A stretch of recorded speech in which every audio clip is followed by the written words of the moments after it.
The latest. Thank you for your love and support. I appreciate you all. Last night, Niamey did not sleep. Just after nightfall on January 29th, the calm over Niger's capital was ripped apart. Sustained gunfire rolled through the city. Explosions followed. For more than an hour, the sound of war echoed across neighborhoods that until then had been quiet. Before then, Niger authorities have gathered intelligence that there is going to be an attack of this sort. And they were ready for these people to come in, but the people didn't know. And why is it that they didn't attack any other place but the airport that they targeted? The airport that they targeted is where the uranium of Niger is being kept.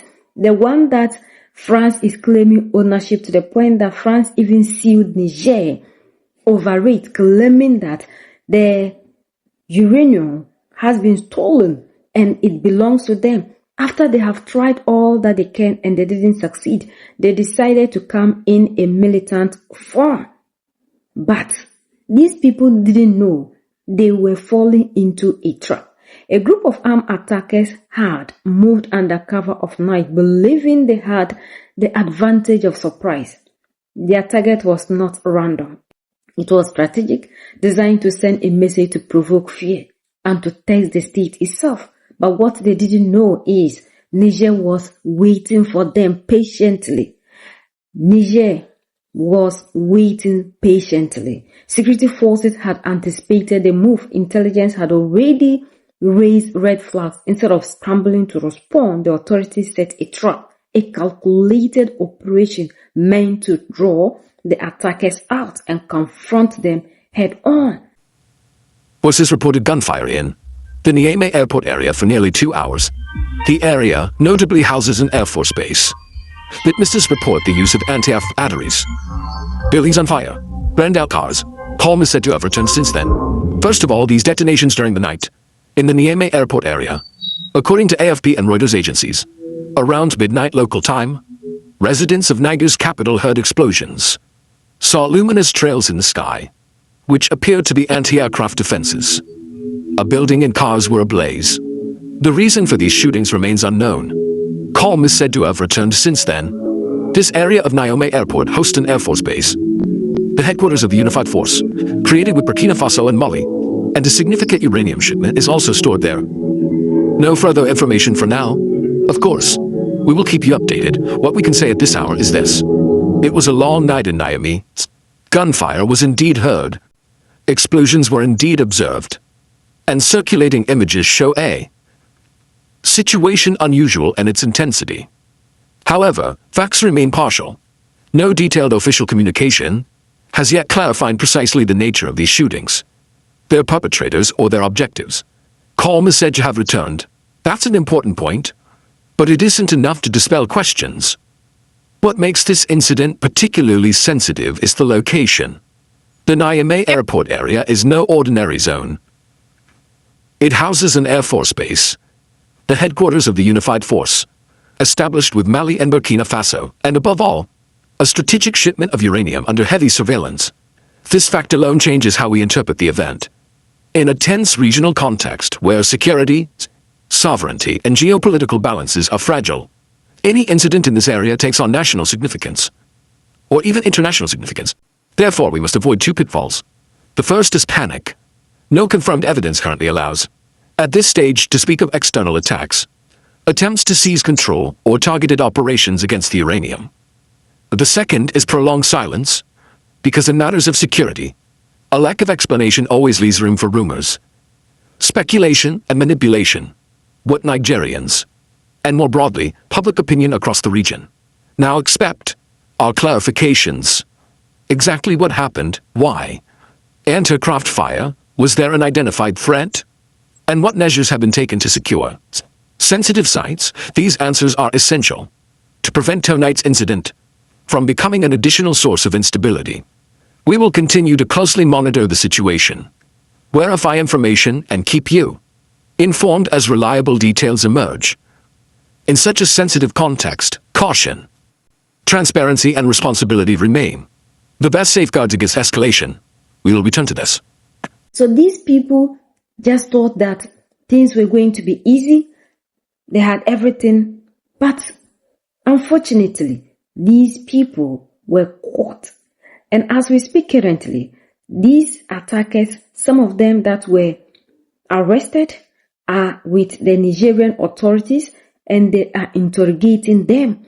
A lot of things are going to come out. We know that there are people who are claiming ownership over things.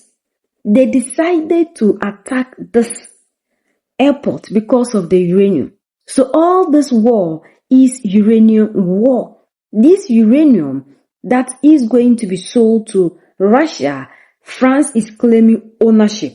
And we even heard that there was a time that Emmanuel Macron posted and said that they can't even guarantee the safety of these tons moving from Niamey through Cotonou to Lomé or through wherever to Russia. And even selling this uranium to Russia is going to make European Union weak. These same people sent a representative to Niger. So they are not sleeping, they are working 24/7. After using their court of whatever, when our all in all came out and told the world that we are Africans and we are not in their jurisdiction. So whatever decision they take in their jurisdiction doesn't affect us. Already, like my people will say, that a cockroach can never be innocent in the midst of fowls. So our all in all acted fast. And we saw them moving away from this international criminal court, anything that will cripple us and weaken us in their favor. Our all in all decided to move away from them. And now they have tried all means and things are not succeeding. But our all in all came out with a communique telling us that everything is under control. Things have normalized. And they just want to prove to these people that we are no longer Africa of yesterday, whereby they can just plan anything at all and it will succeed. We are always ahead of them. We are always steps ahead of them. And there is nothing that they will ever do or plot or plan in Africa, on Mali, Niger, and Burkina Faso that will succeed. They will never have things so easy these days. I think these people should have changed their approach by now. Looking at what is happening in Burkina Faso, Sandaogo, who is in Burkina Faso to face trial. Look at the plots that they have tried. The assassination attempts, all the ways that they know how to use best to take out African leaders. They have tried. None worked.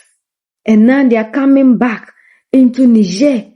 It's like these people have made up their mind that it's either crook or hook. No matter, they will come. If they are doing it in the dark and they are not succeeding, they will come physically. Our leaders in the Sahel are making these people to understand that no matter how they try to come, whatever form they try to manifest, they are ready for them. And this is the first time we are seeing that African leaders who are fighting for a revolution, a change, and the freedom of Africa have empowered themselves to this level whereby they are untouchable. And before they make any move, they have already ended the move. And it's good that they did it this way so that the whole world will see. At least names again will come out. See, this 2026 is very beautiful because it is working in our favor. We have a group of people again that will expose planners, expose actors, plotters.